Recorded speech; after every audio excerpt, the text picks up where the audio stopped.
கேட்டவங்க எத்தனை பேர்? அதை தாண்டி மூன்றாவது நிலைக்கு போன்றீங்க எத்தனை பேர் கேட்டீங்கன்னா அவ்வளவு சீக்கிரம் எல்லாருக்கும் அந்த விருப்பம் வராது. நீங்க இதெல்லாம் உங்களுடைய அனுபவத்துல பார்க்கலாம். உதாரணத்துக்கு எங்க இருந்தாலும் சரி, நீங்க அந்த இன்னாரெல்லாம் வேண்டியதில்லை, சமய தீக்கை வழங்கப்படுகிறது அப்படின்னு சொல்லி பாருங்க. ஒரு 3 பேர் தீக்கை வாங்குவாங்க. சரி, இந்த மாதம் இந்த நாளில் 100 பேர் வாங்கிட்டாங்க. குருநாதர் சொல்றார், நீங்கெல்லாம் நல்லா பண்ணி கொள்வாங்க, அடுத்த ஆண்டு சிவபூசைக்கு ஓராண்டு காலம் ஆச்சுன்னா நீங்க சிவபூசை பெற்றுக் கொள்ளலாம் அப்படின்னு சொல்லிட்டார். உபதேசம் எல்லாருக்கும் சமய தீக்கிற ஒரே மந்திரம் தான் சொல்லியாச்சு. எல்லாரும் அவங்க வீட்டில் அவங்க சமய அனுஷ்டானங்களை பண்ணி கொண்டு இருக்கிறாங்க. ஓராண்டு காலம் முடிஞ்சது, அடுத்த ஆண்டு வந்தாச்சு. இப்ப மீண்டும் தீக்கி விழா நடைபெறுகிறது. எத்தனை பேர் தீக்கி வாங்குவாங்க சிவபூசைக்கு? 100 பேர்ல விரல் விட்டுதான் 10 பேர் தேர்னா அதுவே அதிசயம். 90 பேர் என்ன பண்ணுறீங்களா? போதுங்க, காலையில் 10 நிமிஷம் 5 நிமிஷம் சொல்றேன், அதுவே எனக்கு போதும்.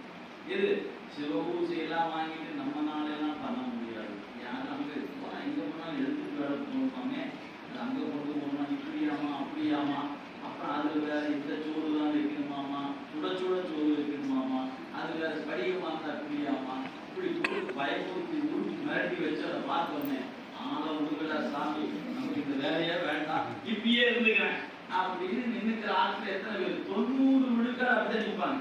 அது ஒரு 10 விழுக்காடு தான் என்னன்னா தண்ணி ஊற்றி பூ வைப்ப சாமி விற்பாரு அப்படின்னு துணிஞ்சு வர ஆட்கள் ஒரு 10 பேர்.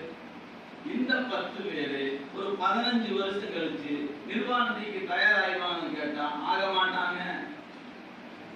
ஏயா, நீங்க 100 பேர் சமயம் வாங்கி மந்திரம் சொன்னாங்க, அதுல 10 பேர் தேர்னாங்க, 10 பேர் சிவபூஜை பண்ணாங்களே, 5 வருஷம் கழிச்சு 5 பேருக்கு என்ன தோணி இருக்கணும்? சிவபூஜை கலந்து நிர்வாணத்துக்கு போகணும். ஏன்? மந்திரத்தை எல்லாரும் சொல்லுவாங்க, ஆனா மந்திரத்தை நெஞ்செழுத்தி சொல்வது எல்லாரும் தவறுவார்கள்.